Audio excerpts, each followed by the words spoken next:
Greetings, YPA families. I am Rebecca Kick, the middle school principal. I wanted to share a quick video of my open house presentation last night, just in case you missed it, that talks a little bit about why YPA Middle School rocks. So a lot of times we get questions about the different events and activities that we offer for our students here at YPA. And so I wanted to give a little bit of information about what we do and why we do it. A good first kind of note about students in middle school is I say these three truths. Middle schoolers will test all boundaries. That's a large part of what middle school is about. They will sometimes stretch the truth. They will try to wear things that you don't know why they want to wear it. They will change friends and relationships very quickly. They will see what they can get away with. They will test out words, actions, and behavior. So there's a lot of changes that happens with your middle schooler. And a lot of it is about pushing boundaries and trying new things. But the important thing to remember about that is that we love your kids. Like when we are talking to you about something that your student's trying out, or maybe a decision that they made that wasn't so positive, our conversation is not about your kid being a bad kid or you being a bad parent. We're really just trying to partner with you because our job as educators and parents is to push our kids. So it's really important that when students are testing some boundaries that we really need to set and maintain expectations. By pushing back, that's where they know where the line is, so that way they can make better decisions in the future. It's also really important to allow students to face failure, disappointment, and consequences. That's really how students learn not only from their mistakes, but also it's how they learn that they can face challenges and that they are capable. Encourage students to really embrace challenge, whether that be um, getting to know someone new, starting a new relationship, working with a teacher that they may think is tough or difficult. It's really important for students to be encouraged to seek out challenge, face challenge, and be willing to work with them to help them learn how to overcome challenges. And then lastly, as I mentioned, it's all about working together as a team. We really want to partner with our families and work with them so that both from the home front and the school front, we're really working together towards the success of each of our students. Now, at YPA, our mission is that its students possess the knowledge, skills, character, and determination necessary to excel in their chosen post-secondary pursuits and in life.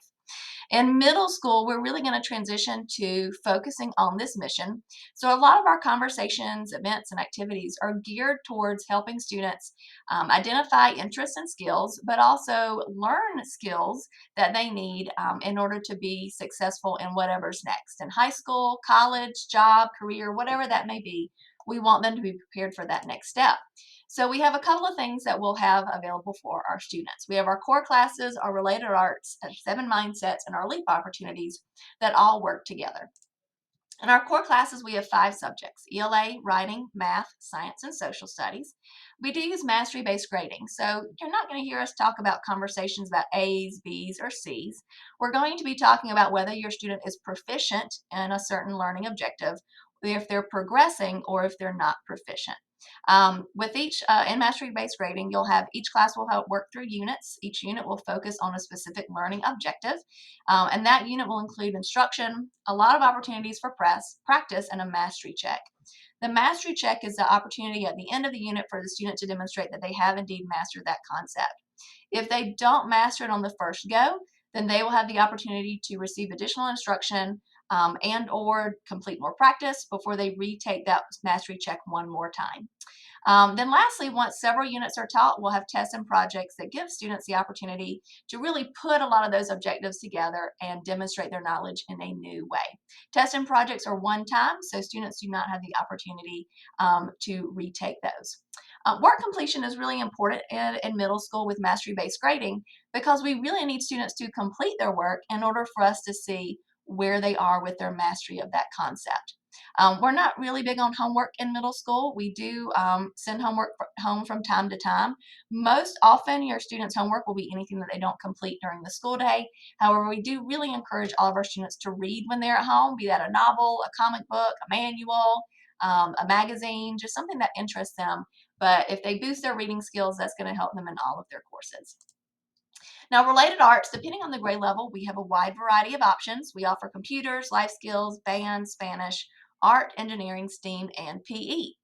The related arts are an opportunity for our students to build those skills specific to that area or content. but it's also an opportunity for them to build life skills. So they'll learn critical thinking, collaboration, and problem solving, among other skills. Lastly, it's an opportunity to explore some interests in these areas.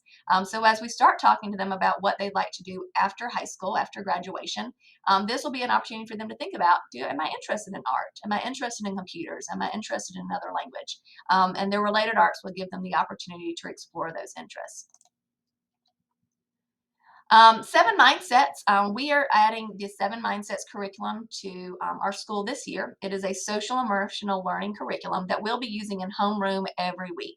The Seven Mindsets you can see listed here below are everything is possible, passion first, we are connected, 100% accountable, attitude of gratitude, live to give, and time is now. So we're going to be working through these to really build up your students' skill sets to be able to take accountability, to manage their emotions, to work with other people, and that's also where some of our behavior expectations are going to come from as well. When your student does mess up, when they make a mistake, when they make that bad decision, which is going to happen and is very common in middle school, we're going to talk them through those different seven mindsets that they've learned and how those skills might help them make a better decision the next time.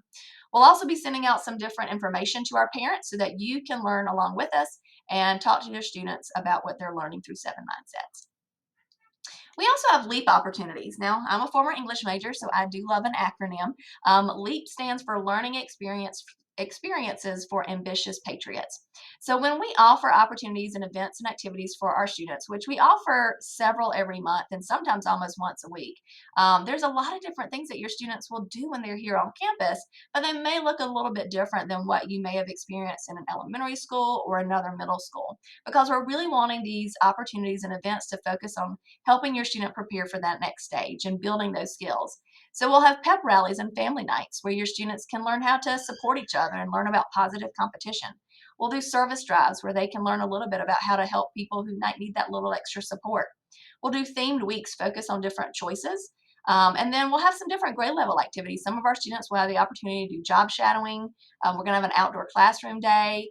Some of the grade levels will have career speakers, learn more about high school, colleges, military, and we're even going to do a little personal finance class for some of our students to learn a little bit about that. So those are just a sampling of some of the different events and activities that we'll offer this school year to, again, really get your student prepared for what's next. Now, I wanted to quickly go through a couple of our procedures because part of our partnership is making sure that you are informed about the procedures that we will be using so that you can support your student in following our policies. Morning drop-off starts every day at 7:45 a.m. Now, your student can be dropped off in the middle school, elementary, or student union, and then they can walk to their designated building. We ask that they walk on the sidewalks and crosswalks, and they go straight to homeroom. Please remember there is no parking lot drop-off. Please use the lines. Breakfast, 6th through 8th grade, we'll check in with homeroom and then go to breakfast. 5th is going to go to homeroom. For the first week, we are going to just gather them in the lobby at 8 a.m. in order to take them to breakfast. But once they get used to the procedure, they'll be able to check in with homeroom and then go straight to breakfast on their own. We do track tardies and attendance. Attendance is really important for school success. So we will be reaching out to you if we see any trends with either of those. Afternoon pickup starts at about 3:05 in both the middle school and student union. You really do need your family car tag this year. And so make sure that you have that displayed. There is an app that you can use. That's specifically if you need to let us know that your student is going home with another family. But otherwise, the biggest change is that you just need to make sure that you have your car tag and that we can see the number assigned to your student. If you have a 6th or 8th grader as well as a 5th grader, we have an opportunity for your 6th or 8th graders to be picked up in the student union with your 5th grader. Please email me if you would like to participate in that. As far as after school activities, they get dismissed from homeroom. And except for the few exceptions like bus riders, we have a walker form if your student lives within 1.5 miles of school. Students are not allowed to walk to other buildings without permission. So please don't ask your student to walk to meet you somewhere on campus or walk to elementary or high school. We do not allow them to do that. Students must be picked up by 3:30 p.m. Monday through Thursday and by 2 p.m. on Friday. For lunch and transitions, we have an amazing lunch program here on campus, so we really encourage our students to take part in that. And we also encourage our students to clean up after themselves. We need to make sure that students are going directly to class. So if we're seeing a trend there to where they're being tardy, we will let you know. And we are pretty open campus. So we need to make sure that our students are going where they're supposed to go. And so when they aren't, it is a safety issue, and we'll let you know if we see an issue there. Students do require having a bathroom pass in order to go to the bathroom. We are using an online system this year, which we will train the students on the very first day. Technology. Students are not allowed to have their cell phones out during the school day. They need to be turned off and in their book bags when they are on campus from 7:30 to 3:30. While all students need to have headphones to use in class, we do not allow AirPods or any sort of wireless headphones. Smartwatches are permitted as long as they are used as a watch. As soon as they are used as a cell phone, whether it be recording or texting or anything else, they will be confiscated just like a cell phone. Students will be assigned a Chromebook and homeroom that they were responsible for, but the Chromebook does stay here at school. But we also have Content Keeper and Land School, which are some different resources that we use in order to monitor your students' activity on their Chromebook. Dress code. We do not allow any hats or headgear, hoods, or sunglasses worn inside buildings. Clothes must have shoulder straps, and they must cover any area from armpit to armpit down to the fingertips. Students need to wear shoes at all times. Make sure they're safe for school, so no bedroom slippers or anything like that. And otherwise, we're just making sure that anything that your student's wearing is not drawing excessive attention or disrupting the learning environment. We offer a lot of student support. We are definitely here for your kids. Your students will have core teachers, related arts teachers. We have support staff. We have multiple instructional coaches and interventionists on campus to help with reading and math. We have a behavior interventionist, Mr. Roberts, our school counselor, Ms. Brown, our assistant principal, Ms. Beltakis, and of course, me, Ms. Kick. Schoology is your best friend, so I really encourage you to check that out. Join our groups. Your student, all of our grades will use Schoology for grades this year, so make sure that you're checking your students' grades regularly. And a great idea is even to set up a time to have your student log in to their account so that they can talk to you about what they're learning and show you where their mastery level is. We have different groups, one for the middle school and then one for each grade level. Encourage you strongly to join those groups. That is how you can stay informed.